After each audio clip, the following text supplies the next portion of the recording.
I bet it's real good. But we're going to play something else real good. A different real good, too.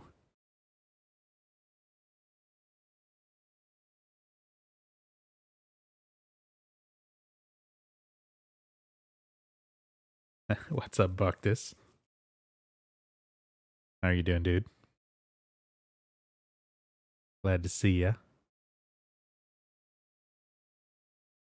But yeah, so for anybody just getting here, we're just going to be going through Silent Hill 2.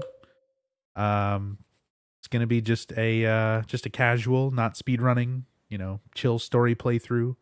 So we'll be talking about stuff, looking at stuff, discussing things, answering questions, watching all the cutscenes, being all enhanced edition.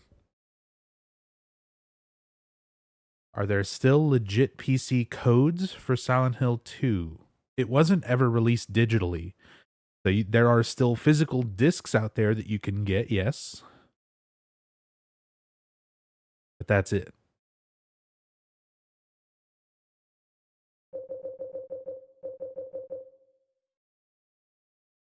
And obviously you're not getting those directly from Konami or anything. You gotta find them from collectors. Some of them can be pretty pricey.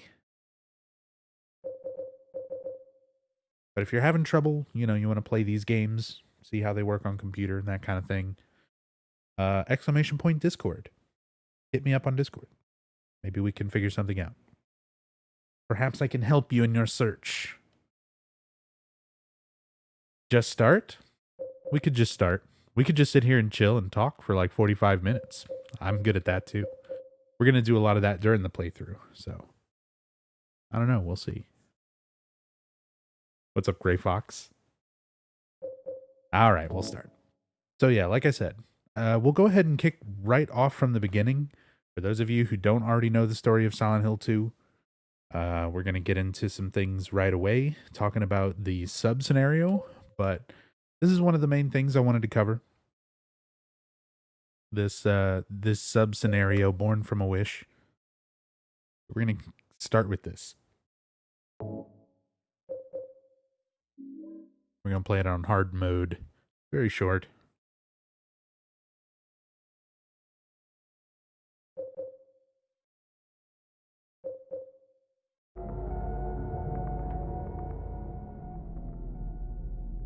When I woke up, I was all alone. Everyone's gone. Is it because of those monsters? What do I do now?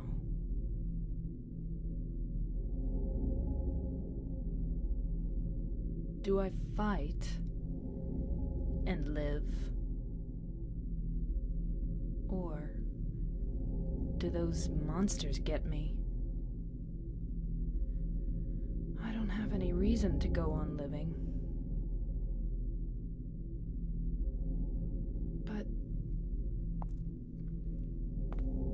I'm scared to die. I'm so afraid of pain.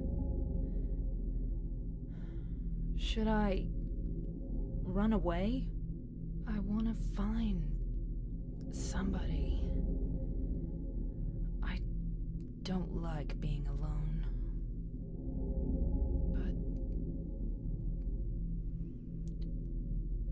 But is there anyone left alive?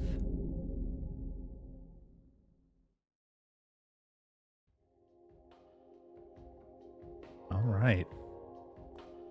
And then that wonderful music kicks in. Because it is the theme for where we are. You don't see this room in the main scenario, but we're currently in Heaven's Night. We'll see more familiar things once we leave the room, but before we even leave the room, let's just kind of talk about that whole monologue there and just kind of what this whole setup is. So this sub-scenario was added to the original game. When this very first came out on PlayStation 2, it did not include this. But every subsequent release of Silent Hill 2 after the original Black Label PS2 launch included this sub-scenario. So this is Born from a Wish, and the title says a lot about exactly what we're seeing right here. This is the birth of Maria. We're seeing her literally being born from James's subconscious desires, his wishes, if you will. And the weird thing is, she's not treated like every other manifestation that the town kind of creates, like Pyramid Head and all these things that have sort of very specific purposes that they seem to be there for and that they follow. Instead, Maria is treated a lot more like Lisa as a manifestation in Silent Hill 1, where she's still being created by the town, and she still does have a very specific purpose for getting to exist, but she's also given her own will. She has her own kind of thoughts and ideas and feelings about things, and she also has the memories of a lot of experiences and emotions and things of Mary, since that's really what she's being created from, is James's desires or what he wanted out of Mary. So through that, she is created here. She has been born from a wish, and she's been given her own will. The town has allowed her to choose what to do with this. You know, she's given these memories, she's given these ideas, she's given these feelings, and she's created, and she's put in this scenario. In Heaven's Night, in this back room with that monologue, wondering, you know, about if it's worth fighting to try and live, or if it's even worth it all in the end. And being a manifestation, we don't even know what it's like if she were to leave the influence of the town. She might not even be allowed to exist. It's one of those things that's sort of left ambiguous as part of the Maria ending. But what I mostly want to point out is the amount of will. Like, she is given her own personality and her own will to sort of do with this she wants, not being necessarily governed by the will of the town, if there even is one. But look at what she's given here to start with. She has all these memories of Mary sick and dying, and sort of at her life's end, making these hard decisions about hanging on to life and fighting or letting go, you know, all of that. She's created with that same sort of emotional mindset, and she's given a revolver with one bullet while she sits in monologues and contemplates all of this about going on. And in a lot of ways, when you think about Maria, or rather Mary's mindset, along with things like the note in Brookhaven that kind of give that idea of somebody who's sick and sort of beyond help and being at that point where they're contemplating suicide, the town is essentially setting that up for her, you know, as an option and saying, like, if that's really what you want, here you go. Or you can try to find something else. And for her, she's also mentioning finding somebody and not being alone. And subconsciously, I think she already knows it's James.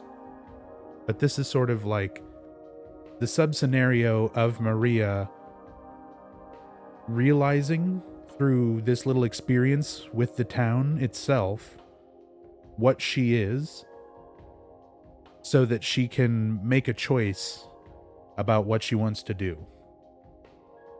So it'll make a little more sense in context if you're not familiar with the main scenario, if you're not familiar with the rest of this.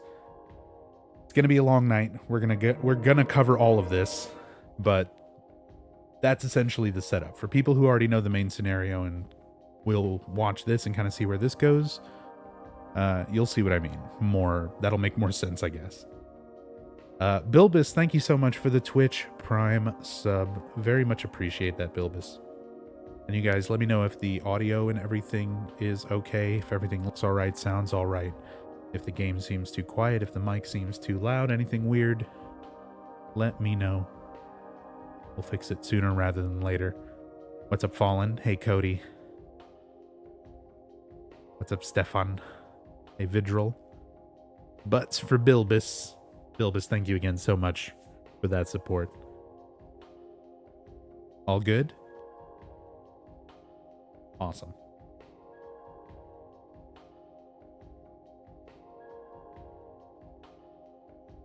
My name is Booth, sir. Like the Booth. The legend.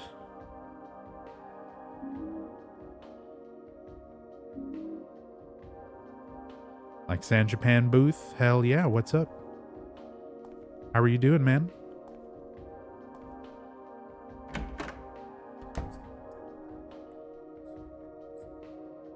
Wolf the Lycan, thank you so much for that, host. But alright. It's a little bit dark. Maria does not have a flashlight.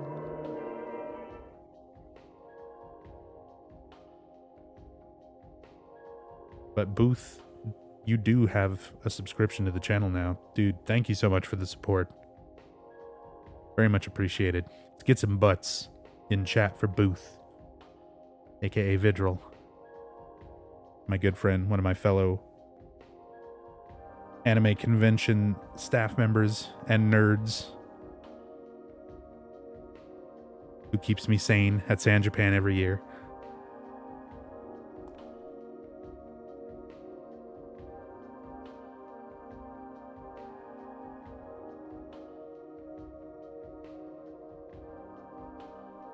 But yeah, like I said, we got this nice chill music. It's of course Heaven's Night.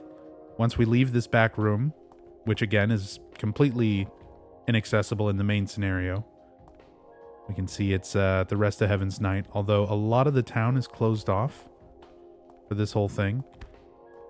Hard mode, so we're gonna face plant into a bunch of walls. So down here, the door that she brings James through in the main scenario later, locked. We find out that she apparently has the key. I don't see it in our inventory, but that happened somehow. But someone has stuck gum into the lock. I can't open it from this side. A little bit weird. Some of those little things that kind of, I don't know, because this wasn't released with the initial content, it makes me wonder if this was something kind of added later. You know, obviously it was added after the initial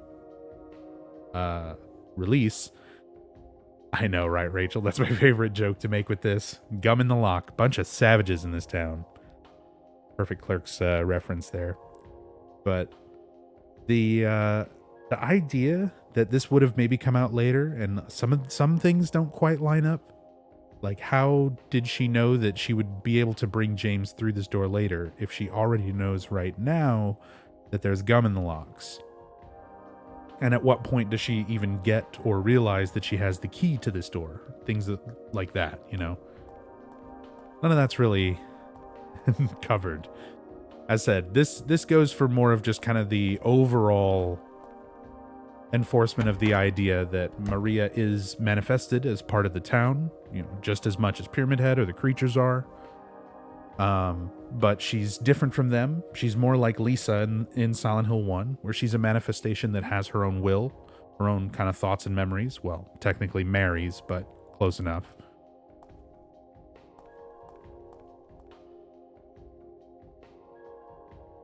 And a lot of people who are familiar with me talking about this with like the Team Silent playthroughs and a bunch of the previous playthroughs and stuff where I've mentioned Born from a Wish, that I kind of gripe about it. And I don't mean to say that this is a bad sub scenario. I like this sub scenario. I think it's well done. I think it's really interesting.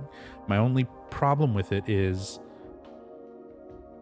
there were so many other interesting facets of this game, of the main scenario, that I would have rather had something covered more in depth than Maria. Oh my god.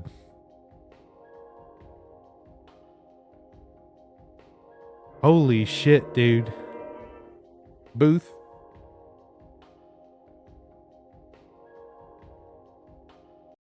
Hold on.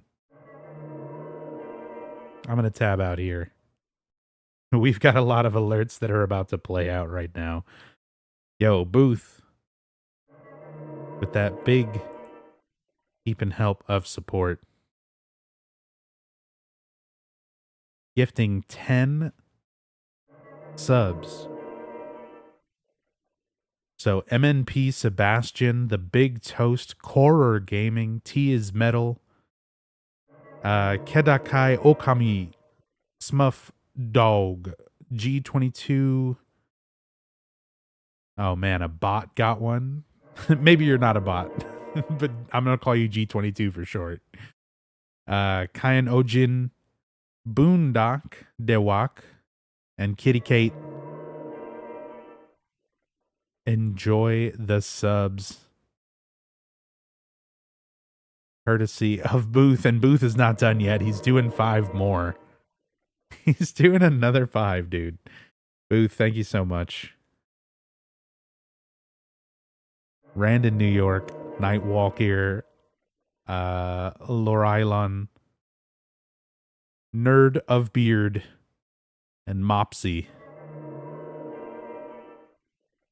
Enjoy those subs, courtesy of my good friend Booth. Booth, thank you so much, man. I really appreciate that support, dude. I'm looking forward to seeing you at San Japan for all the madness this year and next year and all years. Dude, so many alerts, man. Come on, what are you doing? We're trying to play a video game. The smart thing to do would be to figure out how to change this setting so that big GIF subs all kind of like do one alert and maybe like just list the names, but it doesn't just play the sound over and over.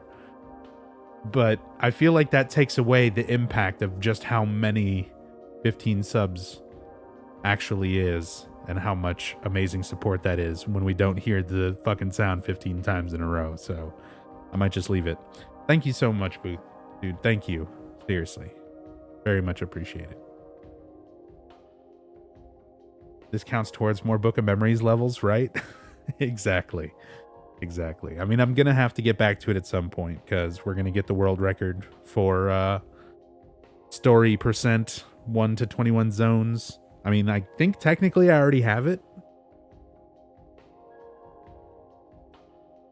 But we could beat that time. Easy.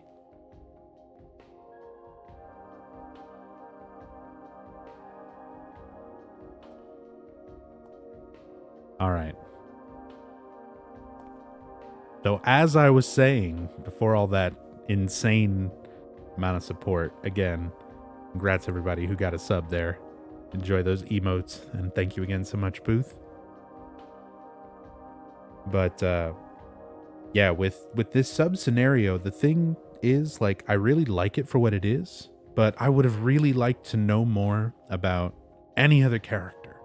Because everything that we learn in the sub scenario, I feel like you learn in the main scenario. There's enough subtext, there's enough context to situations and dialogue and things like that, where everything that you really learn in this sub scenario, you already know from the main scenario. But there's so many things from the main scenario that you don't really learn about. Like, I would have liked to see what happened to Angela leading up to her coming to Silent Hill.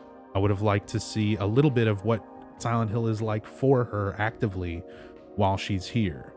Or Eddie. I would have liked to see how he got here. Some of the little things leading up to him being here. Him running into Laura. Those kind of things. A sub-scenario about Laura. Literally a sub-scenario with Laura where there's no monsters. It's just an empty town. And you're just wandering around finding notes and clues trying to find Mary. And running into all these weird people like Eddie and James and stuff as you go. I would love it. Anything would be more informative to the overall story than this scenario. I said, it's good, but everything we get from this, we already know. Either way. We'll get through it. It's pretty short, too. There's not much to it. We need this Chinese cleaver, the meat cleaver. A square-bladed knife, ugly but powerful and easy to use. Easy to use my ass. We're not going to be using that. Our 10-shot revolver. Enough to kill anything that moves. And some typical health drinks and stuff from the main scenario. Of course, I love the neon sign, paradise.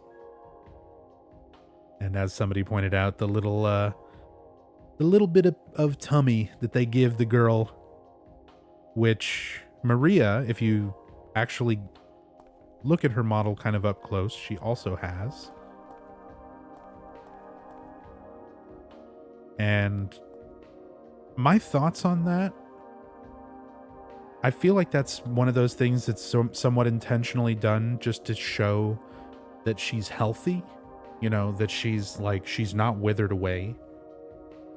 And again, she's coming from this wish of James, kind of the things about Mary he wished were different.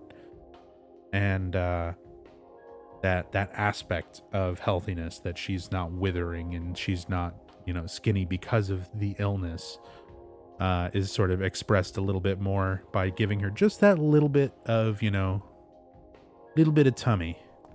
And that's also reflected in the Heaven's Night neon sign there.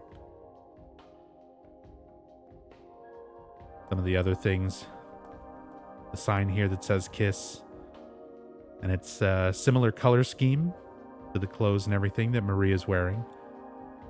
That sort of pink, faded red color, and then the purple, somewhat matching her top and her skirt.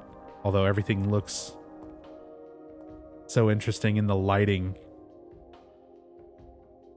I love the neon lights and kind of the ambient light that they provide in here. Again, one of those things that looks not too great in the base PC version, and it looks much nicer here in the enhanced edition.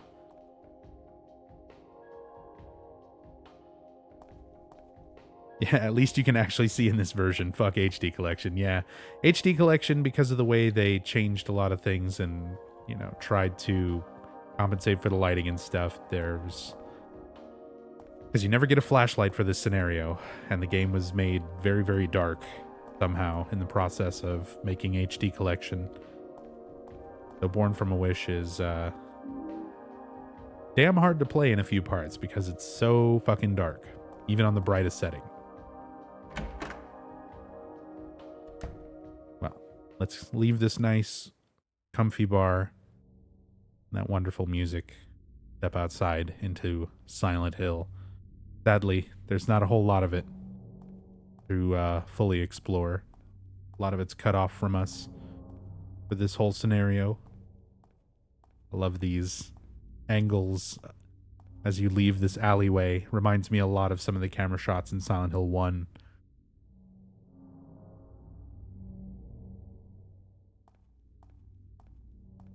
I also like her walk animation. Her walk animation's really good. Her run animation, not so much. A little derpy. A little bit derpy. The walk's good. The walk cycle's good. Hey, what's up, Dusty? How much did I miss? I might have fixed the uptime command. You haven't missed much. Like, I just started. I spent the last, 20 minutes leaving the first area of the sub-scenario, and we're going to be doing everything. We're doing the whole sub-scenario, the whole main scenario, multiple endings, all the cutscenes, everything for the game, so. Offline. Perfect. Command is working perfectly. Cool. So that is still broken. It's at least responding to the uptime command now. God damn it. Let's just disable that. Harry, you are not working. That's fine. But yeah, I've been live for 30 minutes, 30 something minutes. You haven't missed much.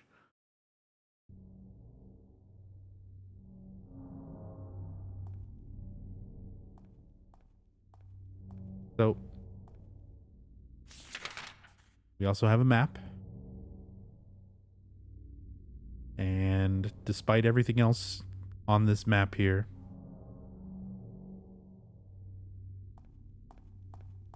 don't get to go see it in the sub-scenario. She doesn't even say anything about the barricade. We're just roped off. Hey, what's up, Blue Satyr?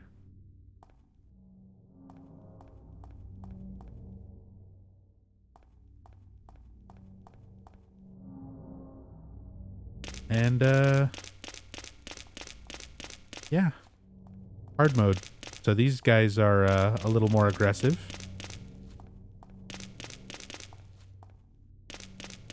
They also just kind of seemingly come out of nowhere. No radio in this sub-scenario either. I know we're kind of used to that from speedrunning and skipping the radio. But it is definitely a little creepier not having that radio alert you to things, and they just kind of show up on you like this.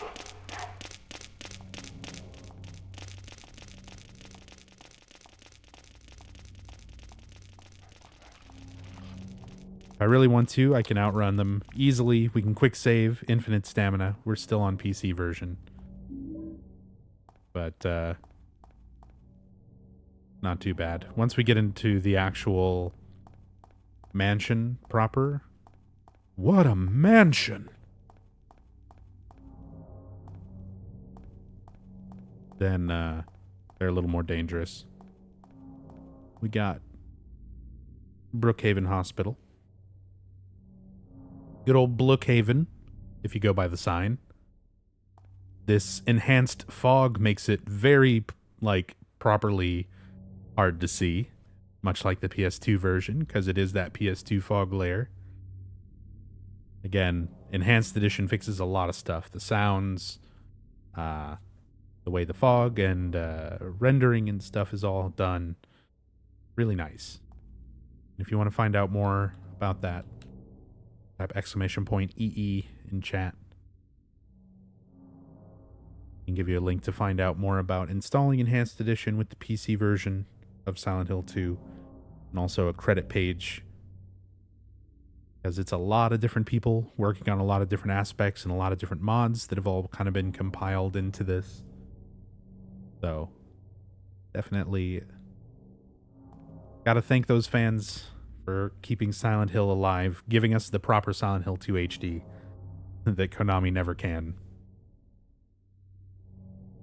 There's nothing for me to do here, so she's got no reason to go into Brookhaven. So again, doesn't really let you go in. You kind of see a bit of the outside structure of Brookhaven.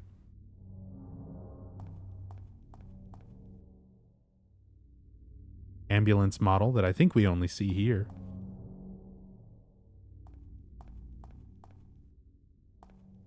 She runs like her legs are borked. Yeah, I said the walk animation's pretty good, but that run.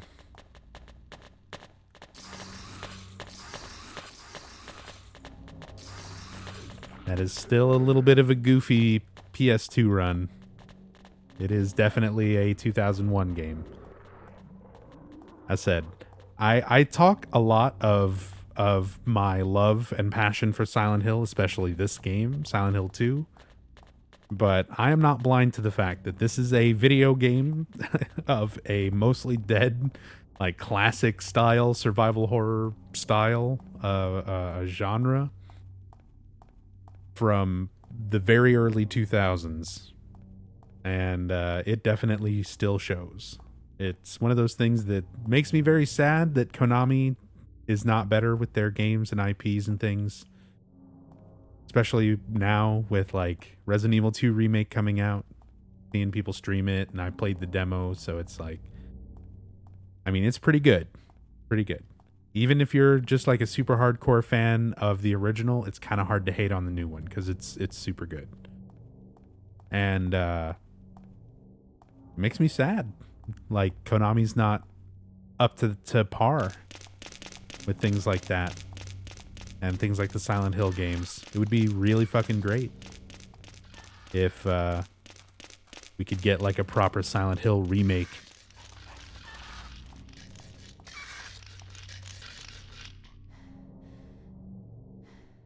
Good little camera angle here. This top-down view to see the roof and this lying figure Because you can never get up there, and he can't get down to you. He's specifically there just to be in this camera shot.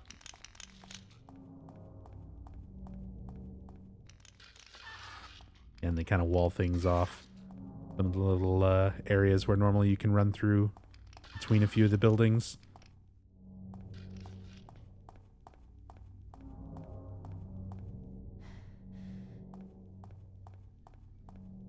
Maybe they'll take inspiration from how much money RE2Make is pulling in to remake Silent Hill games properly. They might take inspiration to try to remake stuff based on how well it does, but I just don't see Konami knowing how to even approach doing that properly. Like, I just don't see them handling it. They're gonna give it to some random studio that's made like one Xbox Live Arcade game who has no idea how to make survival horror. And they're like, make a Silent Hill 2 remake. They're like, we don't even know how to do mocap. Like, don't care, just do it.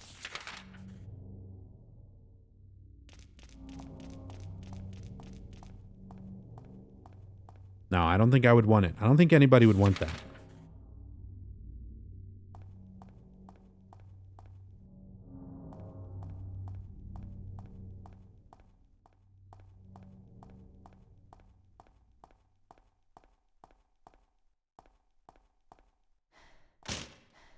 Looks like the lock is broken. I can't open it.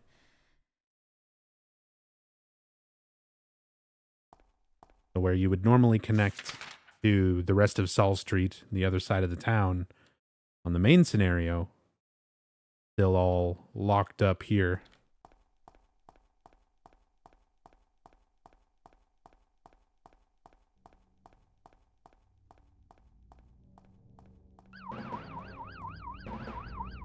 Oh my god, dude.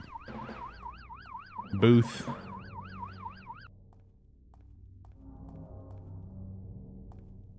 With the 1500 bits.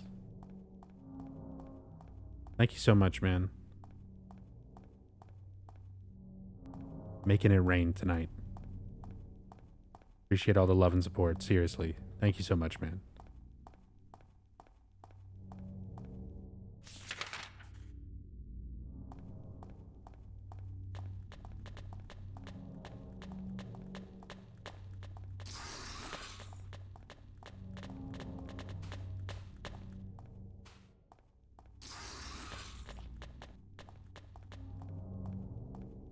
We got lying figures,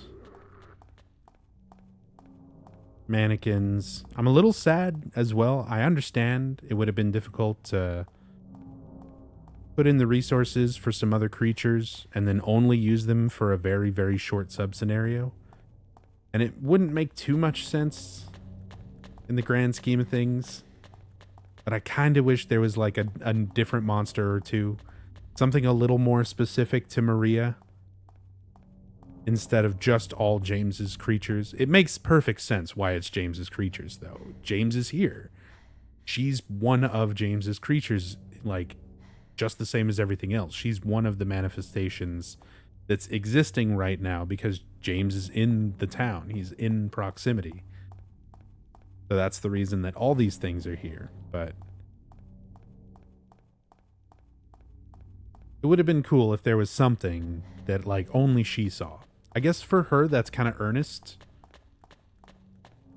But Ernest is more just a way of her kind of being able to communicate with the town, have a little more direct influence on figuring out what she really is.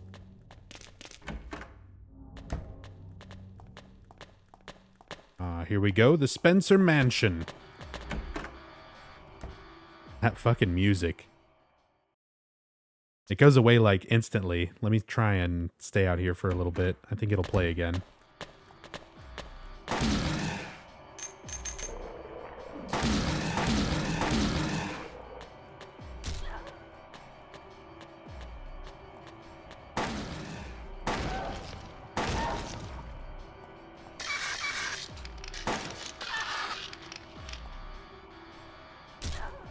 Right in the butthole.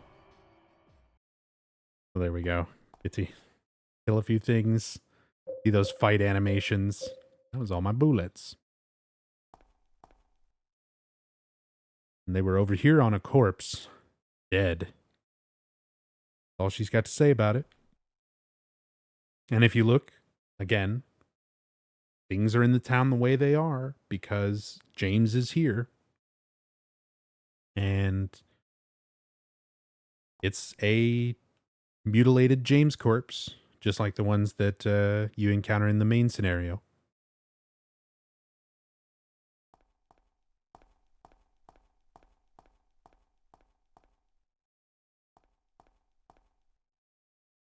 And open the garage.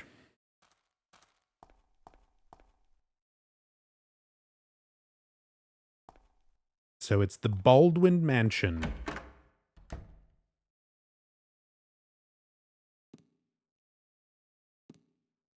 Another really good camera angle, but a very, very Resident Evil feel. I'm sorry, Silent Hill, but Resident Evil kind of stole the cake on big spooky mansions.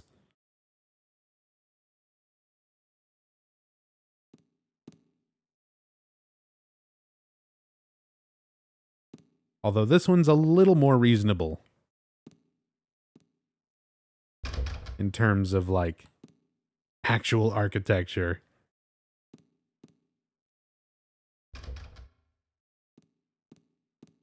Also much smaller. It's still nice. You can see some of the walkways and stuff up there. Again, the widescreen mod, the everything with the enhanced edition, and kind of see some views that you don't normally get in just the base game. We'll be up there in a little bit. Everything else is locked.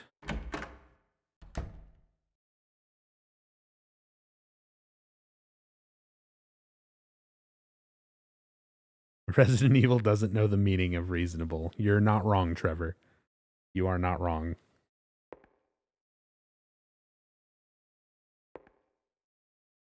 But I'm kind of thankful for that. It's kind of what makes Resident Evil what it is.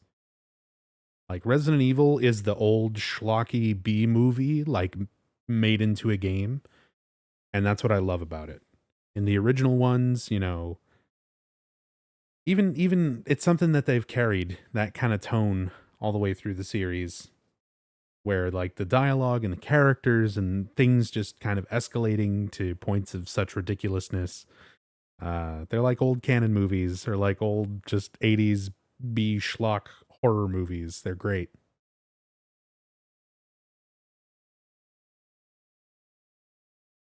There's nothing inside. Too bad. I like that she says too bad. She's in this house. She doesn't know who it belongs to, but little comments like that, too bad. Like, oh man, that sucks that there wasn't more stuff here for me to rob. I mean, Heather kind of does the same thing in Silent Hill 3, where she displays some of those little tendencies that, you know, she might be willing to steal something if, you know, oh, the shame that really nice ring isn't here in the mall anymore, you know, that kind of stuff. But I also like that it gives that element to the character's personality in game, that they're kind of kleptos, which is why they would just, you know, pick up a bunch of random things like med kits and first aid drinks and Chinese cleavers. Just a row of dishes, nothing to do with me. The fireplace is boarded off. Do not use is written on it.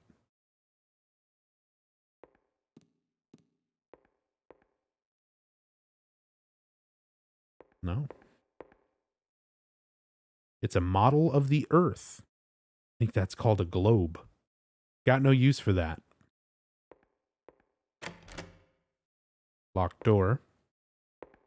Not broken, actually locked. Save point.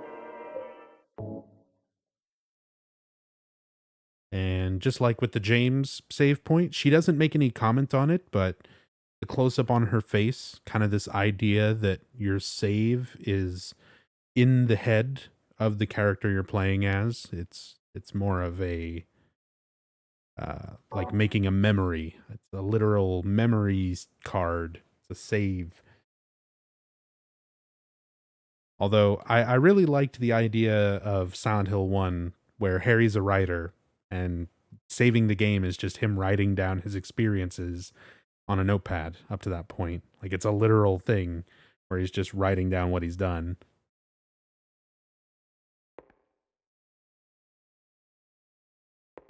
But as the series went on, they definitely went for more and more kind of subtle metaphorical things rather than the more deliberate, literal things.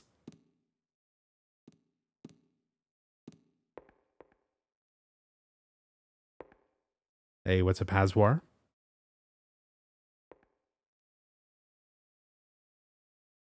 So there's our map. The Baldwin House map. So now we know where we are. The Baldwin House. That said, for a house, it's pretty fucking big. I'd say it's fair to call that a mansion. Display of decorative plates, not terribly interesting. Got no reason to use the phone. I mean, she says she's looking for somebody. She doesn't want to be alone. But she also feels like she's got nobody to reach out to.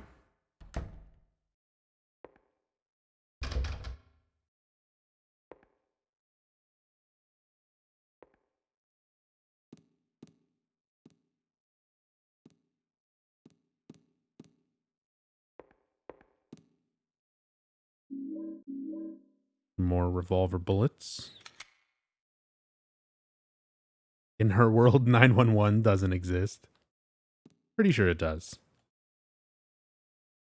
If you look at this painting on the wall, above where you pick up these bullets, this painting shows two plates.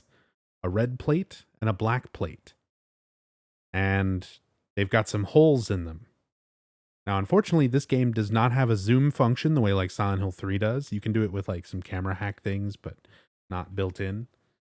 But if you zoomed in and looked at that a lot closer, and you can still see it pretty well here with the enhanced edition, even without zooming, you can see this is a puzzle that's going to be there.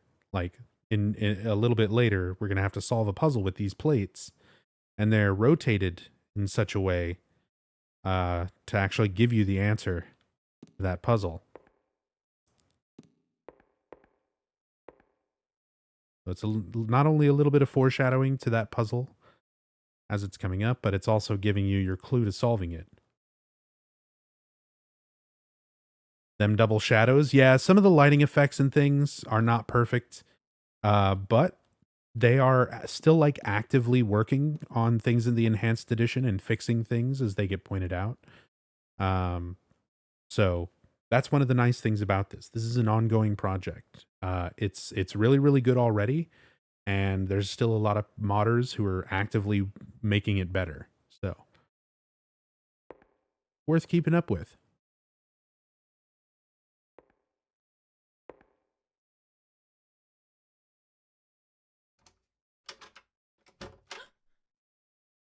Is somebody there?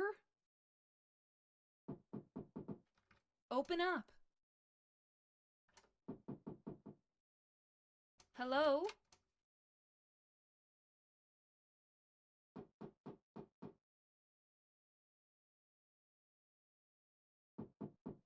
Stop it. You're disturbing me.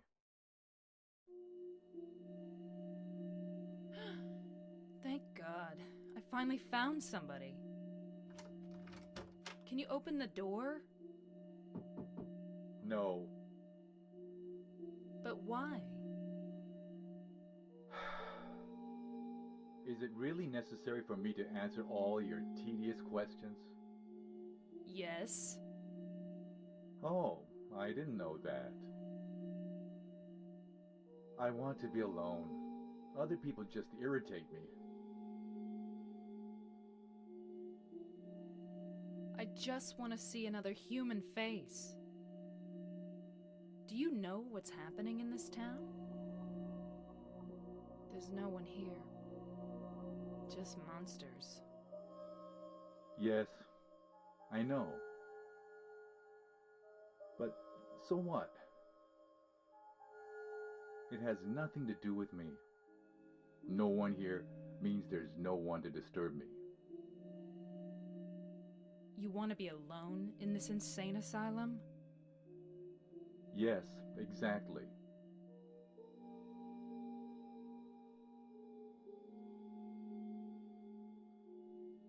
But how can you say that it's this town that's insane?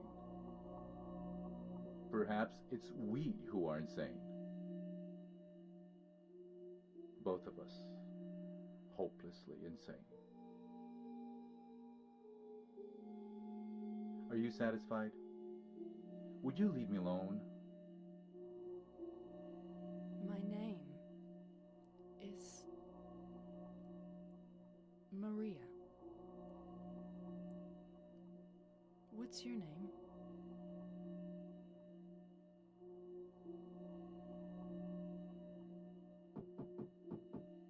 Ernest. Hemingway? Baldwin. Ernest? I'll be back.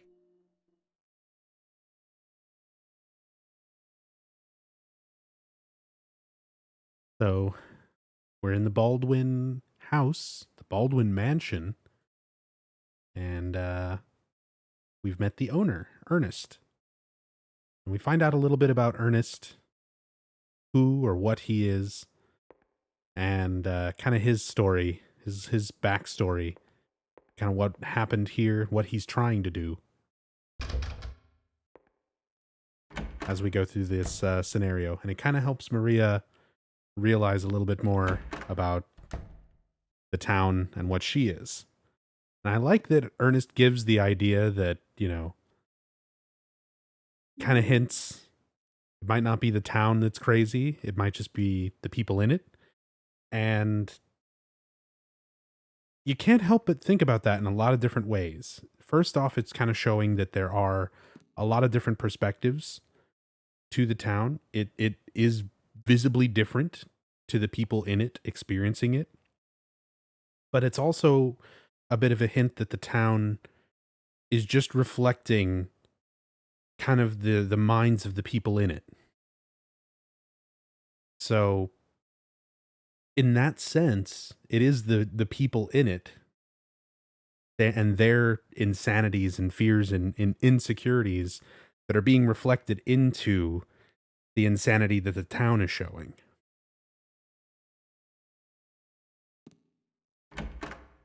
Is there meaning behind the Hemingway joke that Maria makes? Probably. I don't know if there's like a specific. I'm honestly not that big on like Hemingway, so I'm not sure if there's something more specific to it. But Team Silent, they were huge literature nerds, so I'm sure there's a lot more meaning to it. The sub scenario was possibly based on something written by Hemingway. Definitely wouldn't put that out of the equation. I'm sure there's probably already information and stuff out there, but nothing off the top of my head. Nothing so specific anyway, but definitely a reference to just Hemingway and his works in general, I would say.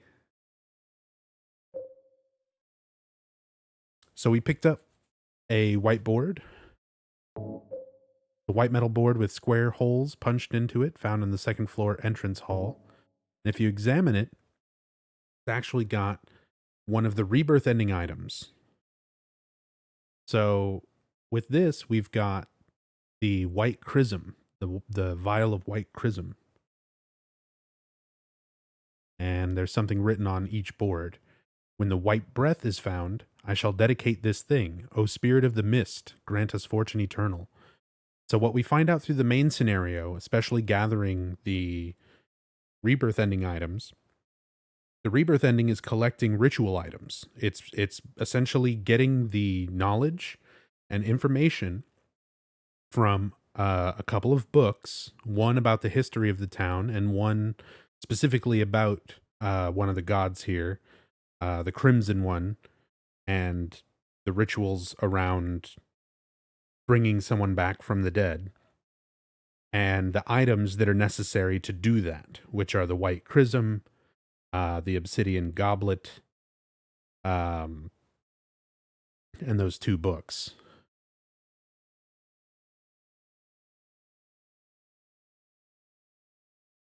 So Ernest is also, or at least was also at one point, somebody in the town who knew about the cult's rituals enough, the same way that you learn about it as James in the process of getting the rebirth ending,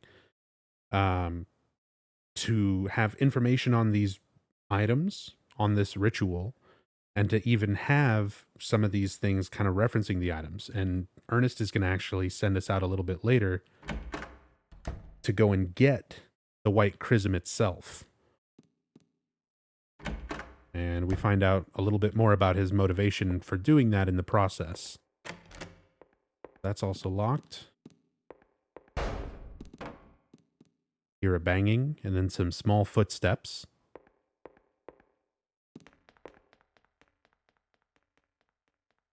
There they are. Once you get down here, just sort of fading off into the distance too. And it's only those 2 doors here. This right here doesn't lead anywhere. So they're sort of unnaturally far.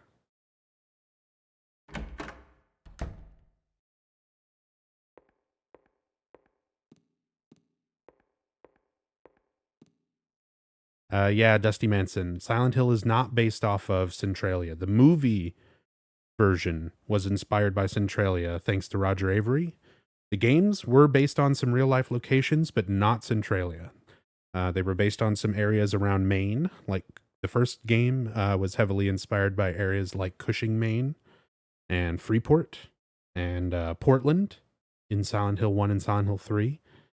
Silent Hill 2, a lot of the layout of the town and the building fronts and things were taken from areas around California, San Bruno, California, to be specific. And a lot of those building fronts and signs and things are actually still there. Somebody recently on Twitter took a bunch of pictures of some of the things, the streets and buildings and stuff there, and did like a comparison shot with some of the areas in Silent Hill 2 to show that, like, yep, some of those spots are still there. But yeah, the whole Centralia thing, all that, the coal mine fire, all that stuff, that comes from the movie. So the board on the fireplace is now gone. And there's a ladder inside the fireplace. For some reason, there's a ladder in the fireplace leading up. Along the way, I can see something that looks like a hole. So climbing up, there's this like little garden area at the top, little secret room, all overgrown grass and plants. Again, this mansion's a little more reasonable than the Spencer mansion, but stuff like this still doesn't make a whole lot of sense. But here we have the other 2 boards, the red board and the black board. But just like the white one, and examine these, and you see this is the obsidian goblet, another of our key rebirth ending items used for the rebirth ritual. When the dark grail is found, I shall dedicate this thing. You who deny death, grant us fortune eternal. So that deny death line also referencing, you know, like death is not the end. You're denying death. You're bringing someone back from the dead in the process of rebirth. And the red board. So with this, we have the Crimson Ceremony. The Book of the Crimson Ceremony. And Rachel, thank you so much for gifting a sub to Grimzers. Rachel, very much appreciate that support. And Grimzers, enjoy that sub. Enjoy the emotes. Thank you so much for being here. Thank you so much, Rachel.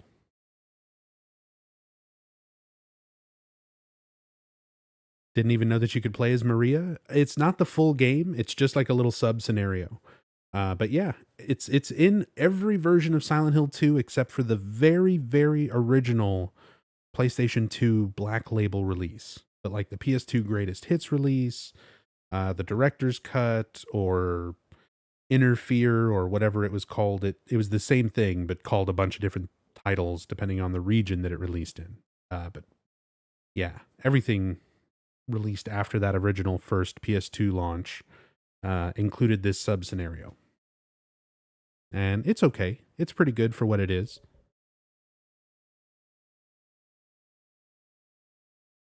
At the beginning of the game, or do you unlock it after finishing a playthrough? You can play through this at the very beginning, even if you've never finished the main scenario.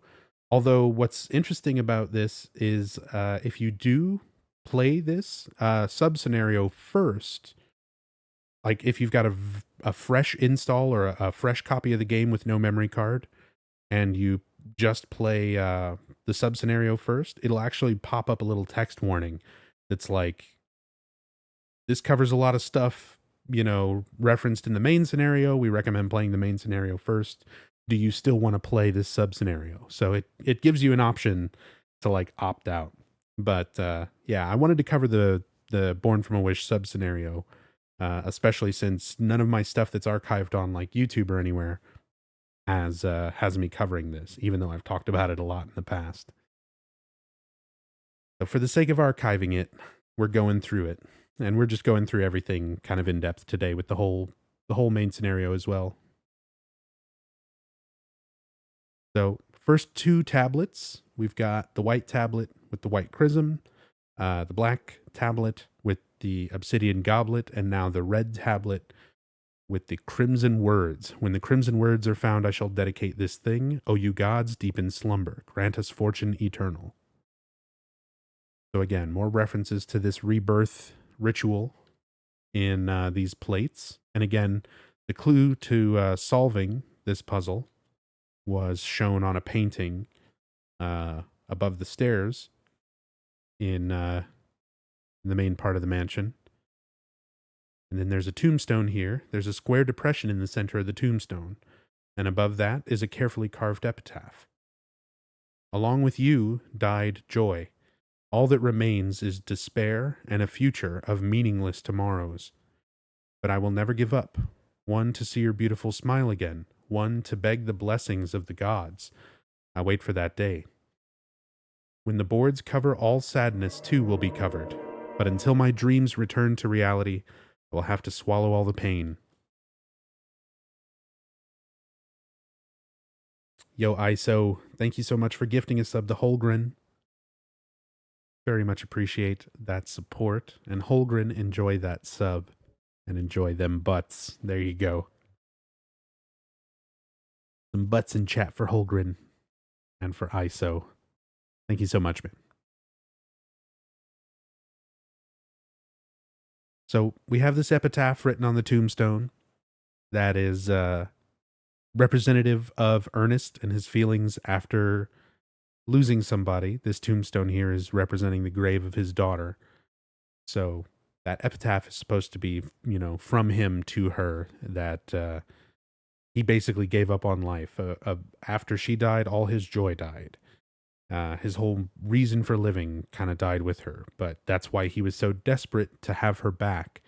And from the sounds of the way that is written and the way he's talking about the old gods, the references to the rebirth items, he was either already a cult member or somebody who learned about the cult through research and was desperate enough to try one of their rituals to bring his daughter back.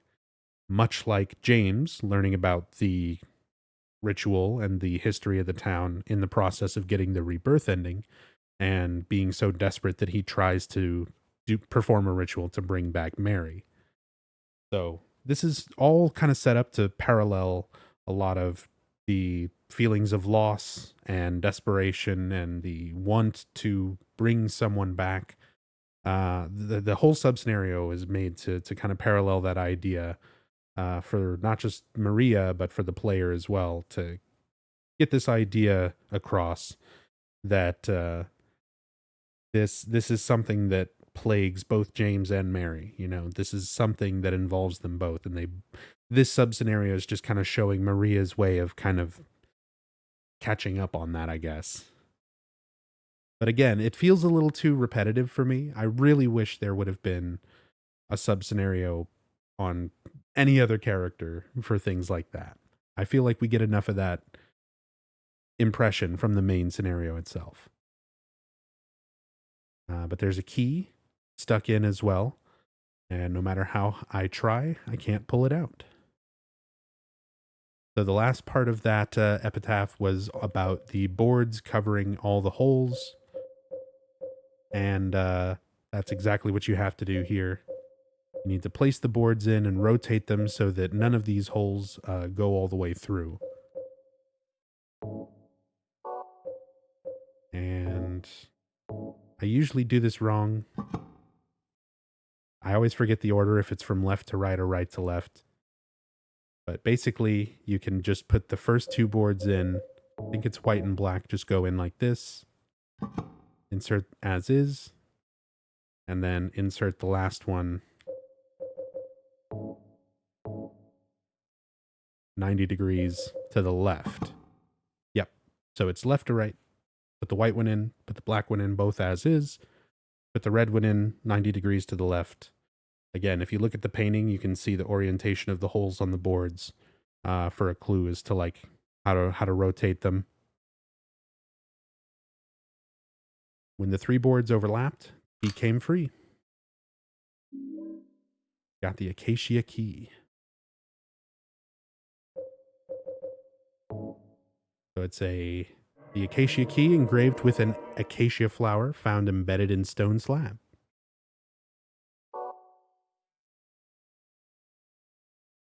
And ISO with another gift sub, this time to Charisma.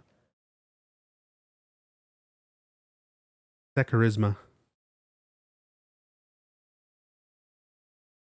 Enjoy the sub.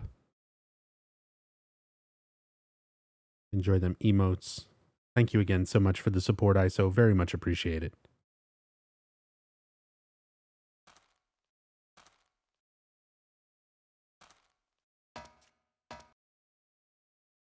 All right.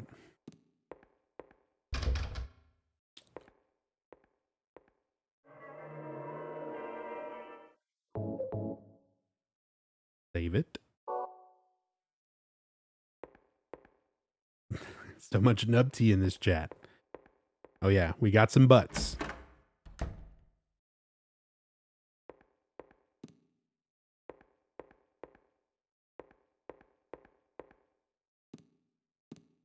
So now that I've got the acacia key, I can go and open a door right past this mannequin on the other end of this walkway. That brings us to this hallway, leads us around to the piano room, the kids' room, and a stairwell. And that one's locked.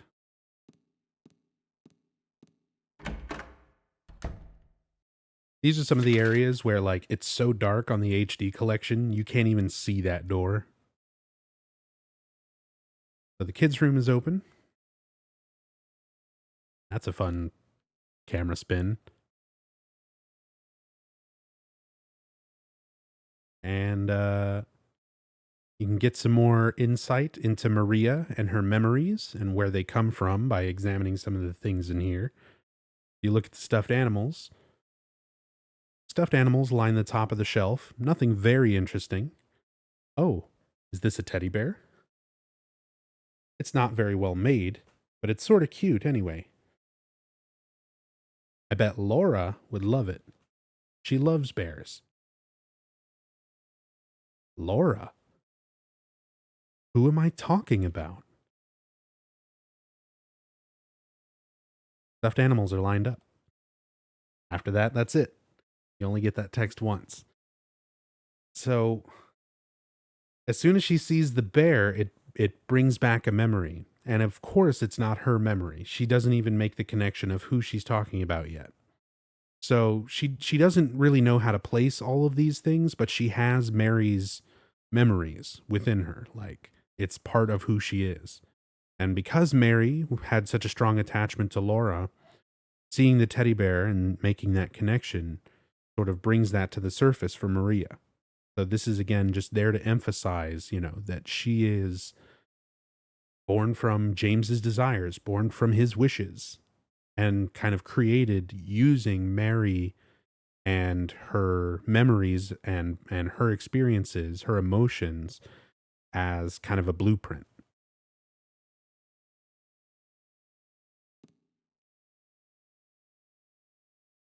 A doll is sitting on the chair. Now that I look closer, it's filthy. Whoever lived here must have really loved this thing.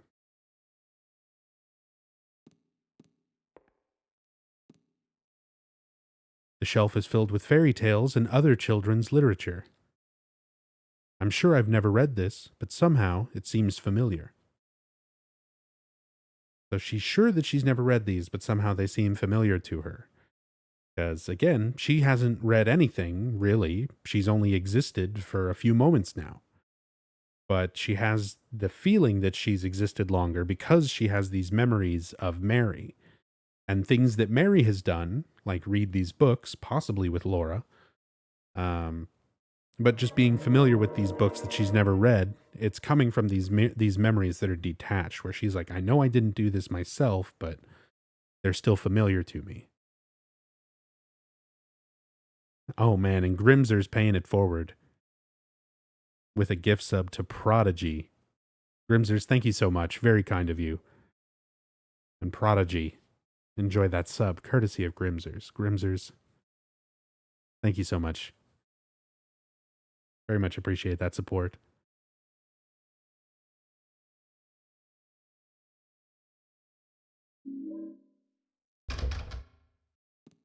Lock's broken.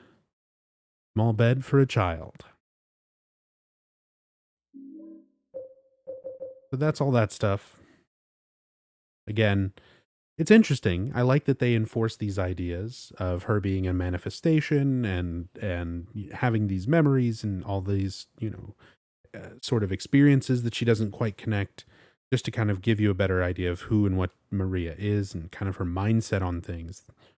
But I can't help but feel, again, I know I'm sounding like a broken record now, but all this stuff is kind of covered, I think, in context.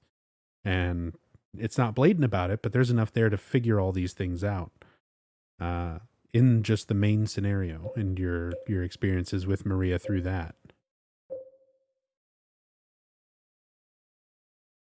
So the description for the matches, only 2 or 3 matches are left, found in the kids' room.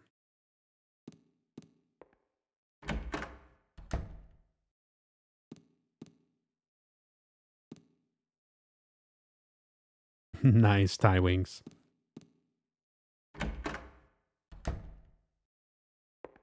no, she fell out the window! Don't move her! What happened? So you can hear a bunch of overlapping voices there. We hear like a loud thud. And someone says she fell out the window. Another person says call an ambulance. And then you can hear like a woman screaming, what happened?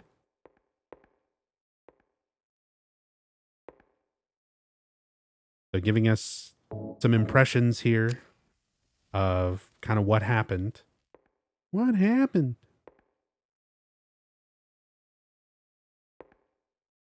So there's something under the chair. We'll grab that in a moment. Books are stacked on the floor. Nothing very interesting. Never too interested in literature and philosophy anyway.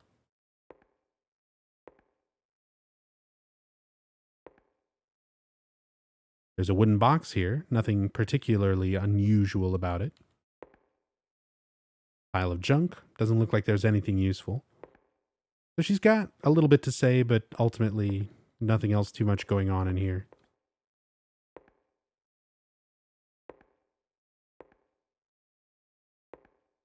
Couple of windows next to this chair. Remember, we heard someone mentioning falling out of a window, calling an ambulance. There's something below the chair. Is this a birthday card? To my dearest daddy, happy birthday from Amy Baldwin. So we know the owner of the house is Ernest Baldwin. We found the tombstone that mentions, you know, with you dying, all of my joy is dead. We get these kind of ghostly voices of this event that happened where someone fell out a window and people were panicked, called an ambulance. We hear some more voices as we leave. Give it to my daddy. But then we have Amy's request to give this to her daddy, to give this to Ernest. A birthday card and present from Amy, contents unknown.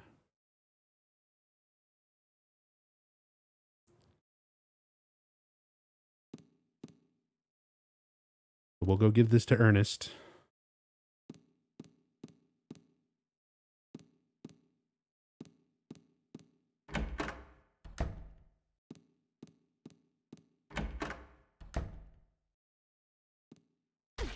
Ouch. Sister's best childhood friend was named Amy Baldwin? Weird. Oh, dang it.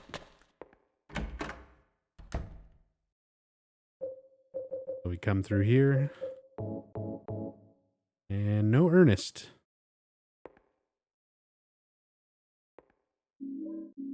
Couple more health drinks. Nothing else interesting in there. There's a clock here. I guess it's broken. The needles aren't moving.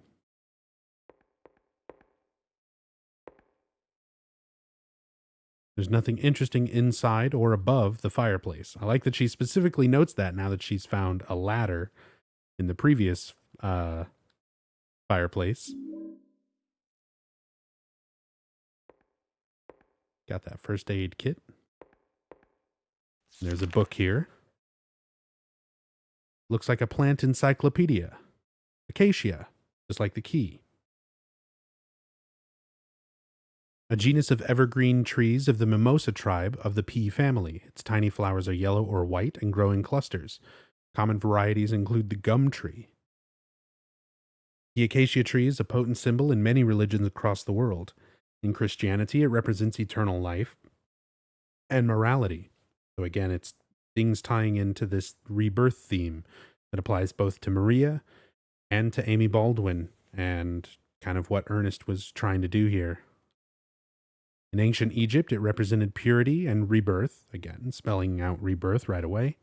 While in ancient Babylonia, it was thought of as the tree of the goddess Ishtar and was a symbol of life. It was also a holy tree to the ancient Jews who built the sacred Ark of the Covenant from it and for whom it signified a peaceful death and a release from grief. Again, all things directly applying to Mary and her suffering due to the illness, the idea of rebirth, and eternal life, the release from grief. So again, all these parallels between Ernest and Amy and James and Maria. Ouch.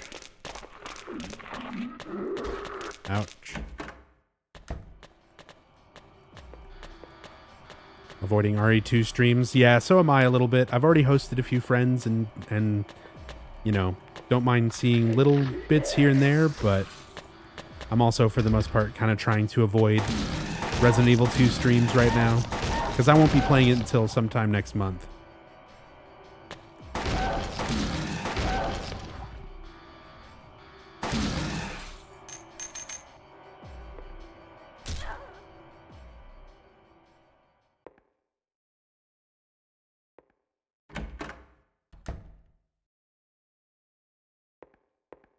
How did RE2 seem to you? I mean, seems pretty good to me so far, but like I haven't played it. So I'll play it sometime next month and make like a fair assessment.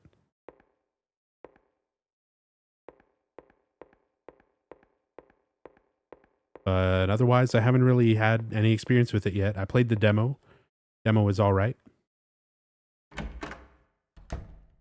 People have, from what I've seen of the main game, like hosting people up just for little little bits, couple of minutes here and there that I've seen of it, you know. It's been it's looked really good. But yeah, I don't really want to jump the gun and start saying how I feel about it without actually having played the whole game myself, you know? I feel like that's something a lot of people do nowadays, especially with streaming and everything. They watch a stream for an hour and they're like, well, the streamer hates this game, and I've seen this 1 hour of it from this one perspective of it, so I hate this game. And it's like, no, just play it yourself. Don't decide on it till you've already played it. Nifty. Thank you so much for the resub, the 7 months in a row. Very much appreciate it. Thank you for the continued support, Nifty. Welcome back. All right, so we're in Ernest's study. We finally caught up to where he is in this big-ass mansion. The bookshelf is lined with complete editions of difficult-looking books. I'm not impressed in any of that. I'm not interested in any of that. So a book titled Lost Memories. Hey, Trina, what's up?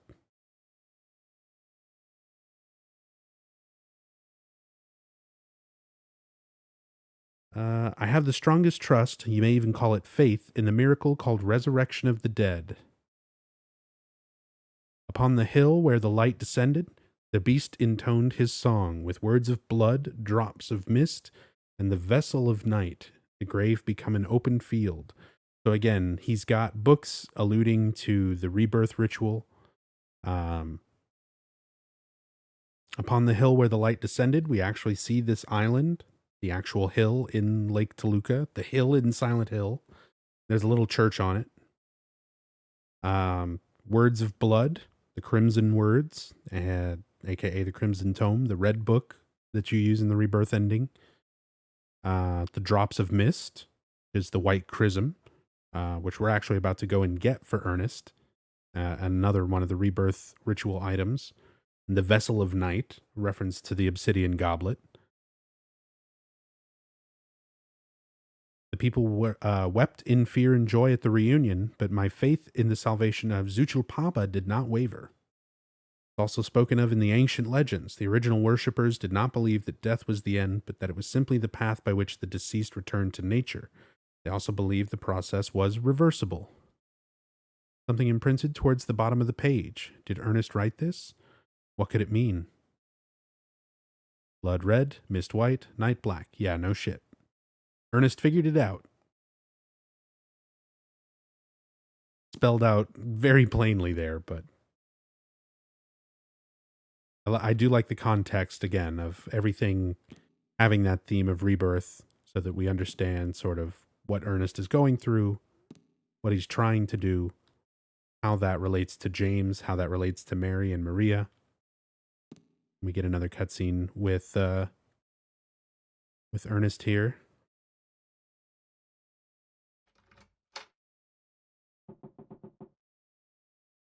Do you know a little girl named Amy?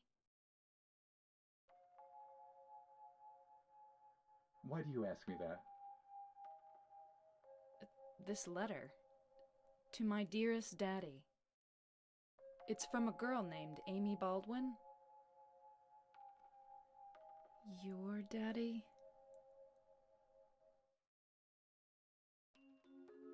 Yes. Where'd you find that? Up in the attic.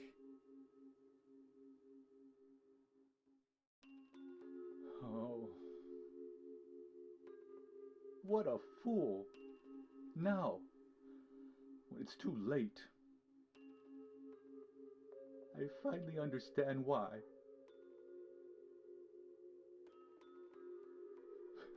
Why she was there. Why she was holding that empty envelope when she fell. Ernest. Amy. She isn't... I'm sorry. I'm sorry I reminded you. No need to apologize. You didn't remind me. I've never forgotten. Maria, some things we forget, and some things we can never forget. It's funny. I'm not sure which one is sadder. It's been 10 years, but I still... Ernest, I'm sorry. I didn't know. No, it's fine. Maria, that letter. I'll leave it here.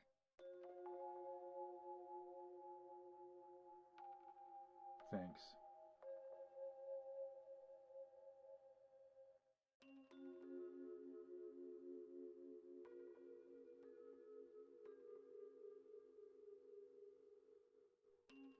Maria?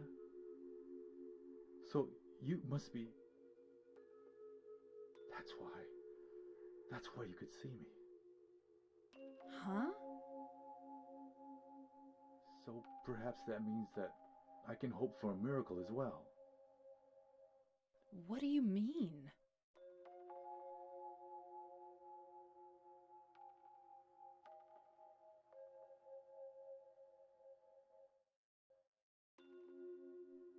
In the apartment next door, there's a bottle containing a white liquid. I don't know exactly where it is, but I know it's in there somewhere.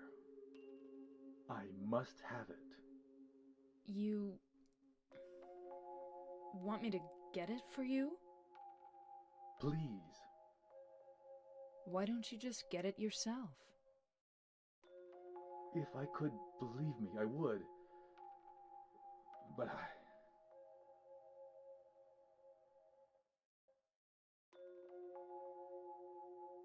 White? I'll open the stairway door. Ernest, do you really believe it will work? I don't know.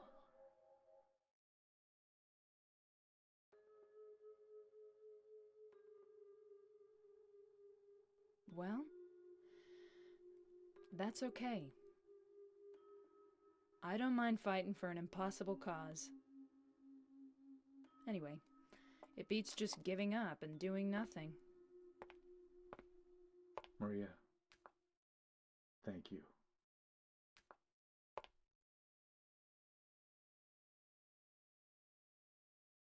So there we go. We got to go get that sweet, sweet white chrism for Ernest. That white liquid in the apartment building next door. And it's the same apartment building. It's Blue Creek Apartments that we go into in the main scenario with James. It's in the same room. It's not quite in the same place, which makes me wonder, are there two of them? Is it supposed to be the same one that James also gets? I don't know. One of those loose ends that they don't really talk about in this. I will finish this up, though, in just a moment. I need to take a quick break. I forgot to grab a drink, and I need to go ahead and hit the restroom really fast. So I'm going to take a couple of minutes here and then come back, finish up the scenario, and then we'll move on to the main scenario. But yeah, I will be right back.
All right. I am back. So we're about halfway done, or maybe 2/3 of the way done here with the sub scenario, Born from a Wish. For those who've never seen this, it's a little sub scenario, little side story. It's not nearly as long as the main scenario. It's just a little short kind of thing, but kind of goes into a little more depth of who Maria is as a character, what she represents to James, how the town kind of went about making her and manifesting her, and sort of the limitations to that.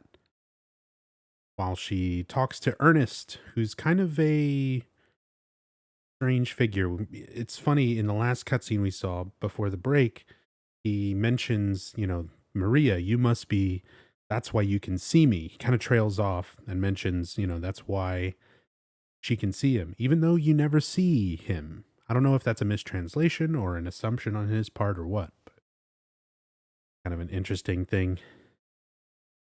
Yo, and Booth, aka Vid, thank you so much, man. Thank you for all the support, all the gift subs and bits and everything tonight. Super, super generous of you. Get some rest, man.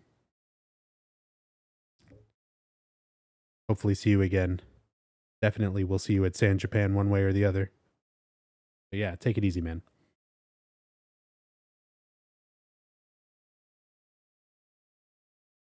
And if we come back to this door, we can actually talk to Ernest a little more. You think miracles really can happen? This is Silent Hill. Yeah. Maybe that's the problem. Oh, Maria, you think too much. I'm from here. This is my town.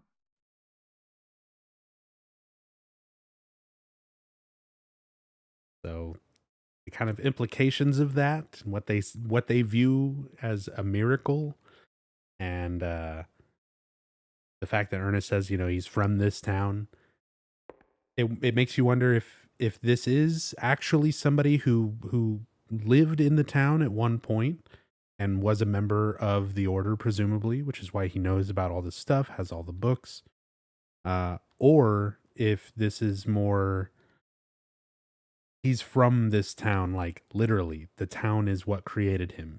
He's saying that he's part of this town, and this is the way for the town to kind of communicate to Maria what she is.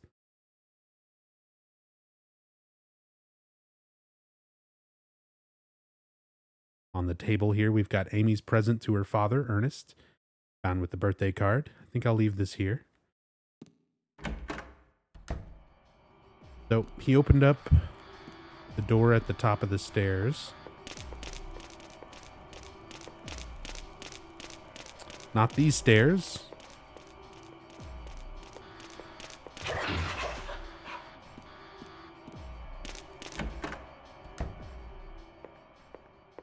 These stairs. So let's save. What's up, Mako? Oh yeah, and before I get too into it, there was a question in chat. Haswar, isn't the reference to this ritual in Silent Hill 4 with Walter, or is that just similar but not the actual thing? So it's very similar. We know it's a different ritual that Walter's overall performing, because he's performing the Descent of the Holy Mother, aka the 21 Sacraments. But the idea that he commits suicide and then is reborn, and we see his reborn like form in the end of the game, like that big monster is the real Walter. So presumably it's very, very similar ritual that uses the same items, that same kind of concept of rebirth. Because we see the milky white anointing oil, as Henry describes it when you examine it. So there's like the oil, the white chrism is there, and the obsidian goblet is there as well.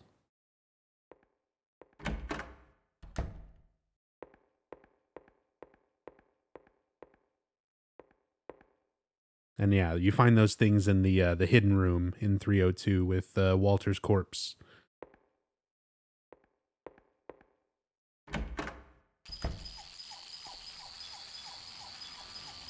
So there's bugs here, which is that noise. And there's some kind of plate on the floor.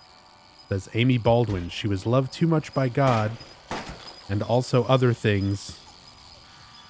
But there's a lot of bugs here, and they suck.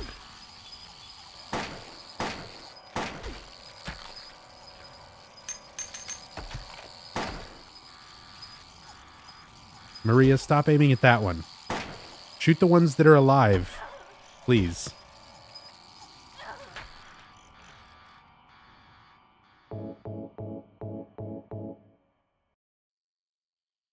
All right. Some kind of plate on the floor. Amy Baldwin. She was loved too much by God. 7 years was not enough time. So again, just more things alluding to Amy's death. And how young she was, you know, she was only 7 years old. And this long, spooky alleyway full of bugs.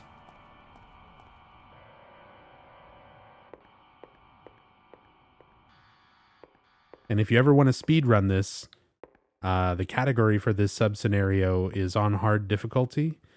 Because basically you just run through this whole thing in like, I don't know, 5-6 minutes. I think the world record's like 5 minutes and some change. But pretty much everything for the speed run of this category comes down to that hallway. How many times you get hit by bugs.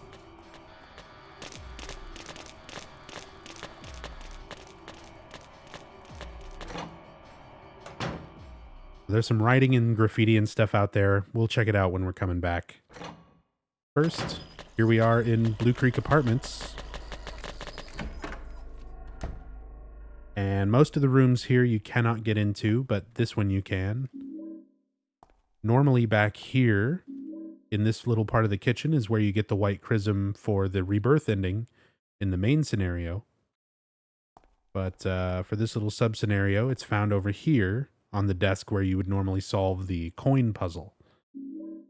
So there's our white liquid, the white chrism. Small bottle filled with an unknown white liquid. The label reads, "I deny thee."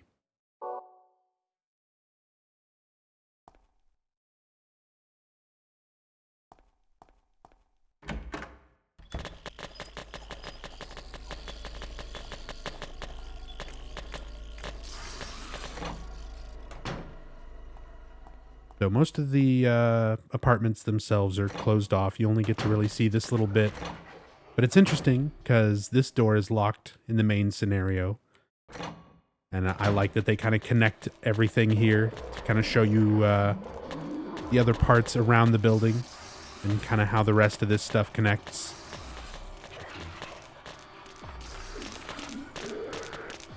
And then in here with some graffiti. Keep out of Haunted Mansion.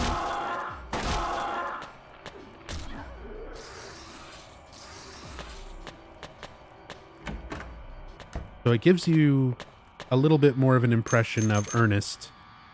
That he's like this ghost that's kind of known for being here.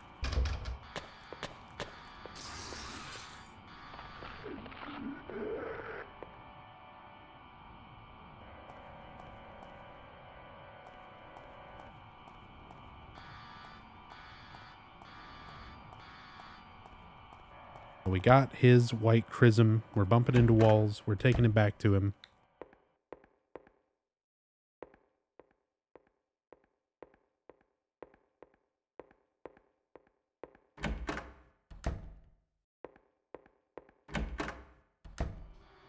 So Maria sees monsters because she's part of James's world? Yes, exactly.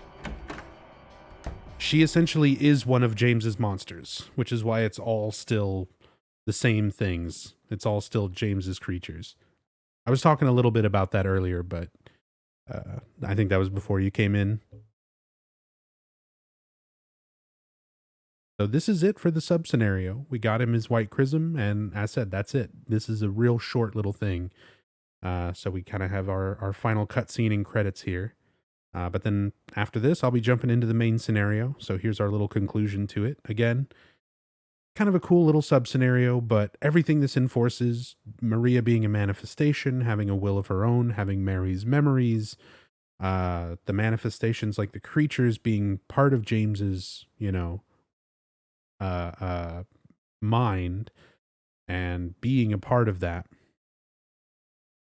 And Ernest being this sort of ghost, this remnant of the town, who was a resident, likely a member of the cult, or at least someone who researched it enough, where he lost his own daughter. It kind of drove him into a fit of despair where he was desperate to try to do anything, including rebirth her through a ritual, but apparently died, never able to gather the necessary things, which is why he sends Maria for this white chrism. But as she comes here to return it to him, this is where we find out the truth. So, enjoy the ending. Thank you, Maria. Then we'll move on to That's the main only scenario item after this. I couldn't get myself. By the time I found out about it, I could no longer leave this house. So long. Yes, but will... Maria, the gods are here. You know it too. You were born in this town. I'm not sure God is the right word.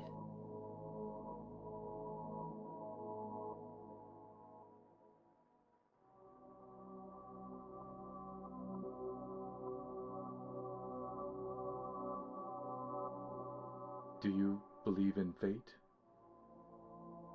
Not really. That's fine then. Ernest, can I open this? This is a dead end. There's nothing beyond here. I know. So, what if I had said I believed in fate?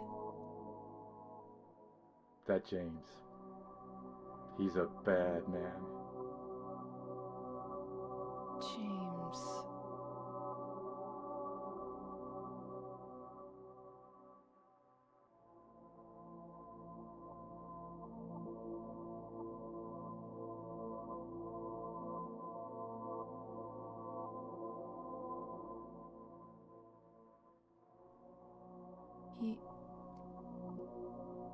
Yes. I know. He's looking for the you that isn't you. Because he's kind?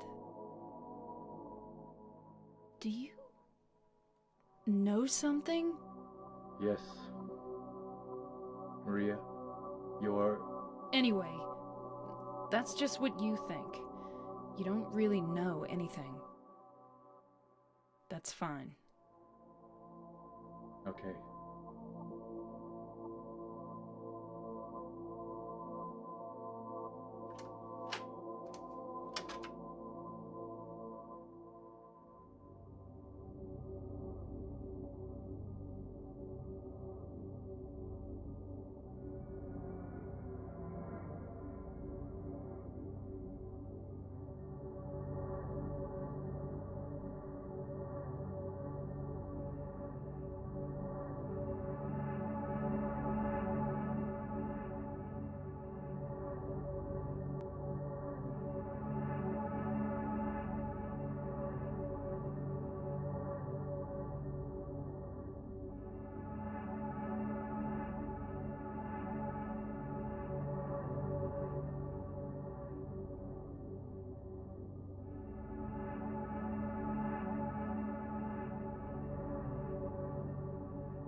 James.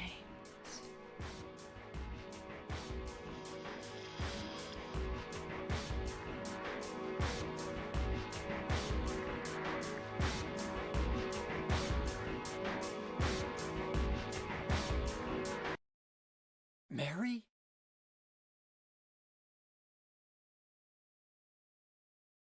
No, you're not. Do I look like your girlfriend? My name is Maria.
right.